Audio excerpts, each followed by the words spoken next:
आइए सुनते हैं धनतेरस की कथा। कहा जाता है कि एक समय भगवान विष्णु मृत्यु लोक में विचरण करने के लिए जा रहे थे। तब लक्ष्मी जी ने भी उनके साथ चलने का आग्रह किया। तब विष्णु जी ने कहा कि यदि मैं जो बात कहूँ तुम अगर वैसा ही मानो तो फिर मेरे साथ चल सकती हो। तब लक्ष्मी जी उनकी बात मान गई और भगवान विष्णु जी के साथ भूमंडल पर आ गए।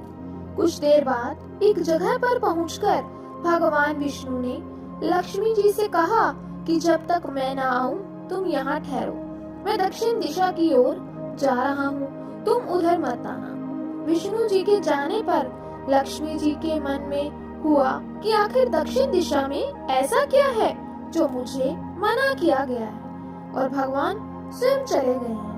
लक्ष्मी जी से रहा ना गया और जैसे ही भगवान आगे बढ़े लक्ष्मी जी भी पीछे पीछे चल पड़ी। कुछ ही आगे जाने पर उन्हें सरसों का एक खेत दिखाई दिया जिसमें खूब फूल लगे थे।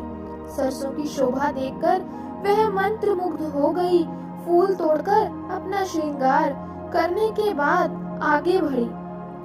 आगे जाने पर एक गन्ने के खेत से लक्ष्मी जी गन्ने तोड़कर रस चूसने लगी। उसी क्षण विष्णु जी आए और यह देख लक्ष्मी जी पर नाराज होकर उन्हें श्राप दे दिया कि मैंने तुम्हें इधर आने को मना किया था पर तुम ना मानी और किसान की चोरी का अपराध कर बैठे। अब तुम इस अपराध के जुर्म में इस किसान की 12 वर्ष तक सेवा करो। ऐसा कहकर भगवान उन्हें छोड़कर क्षीर सागर चले गए।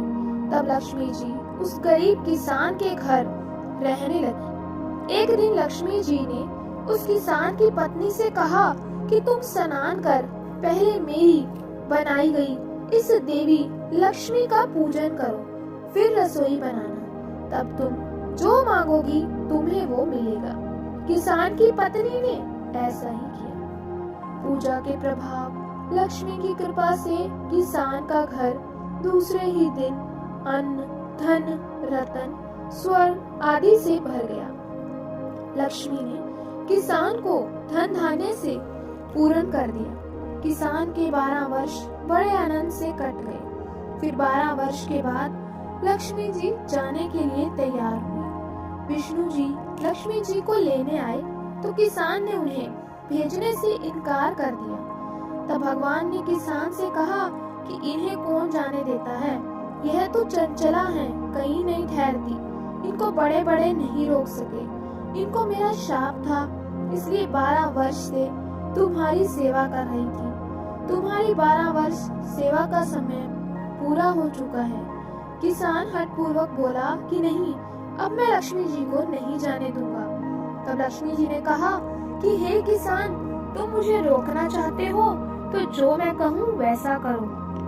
कल तेरस है, तुम कल घर को लीप पोत कर स्वच्छ करना, रात्रि में घी का दीपक जलाकर रखना, सायंकाल मेरा पूजन करना और एक तांबे के कलश में रुपए भरकर मेरे लिए रखना। मैं उस कलश में निवास करूंगी, किंतु पूजा के समय में तुम्हें दिखाई नहीं दूंगी। इस एक दिन की पूजा से वर्ष भर मैं तुम्हारे घर से नहीं जाऊंगी। यह कहकर वह दीपक के प्रकाश के साथ दशों दिशाओं में फैल गई। अगले दिन किसान ने लक्ष्मी जी की कथानुसार पूजन किया।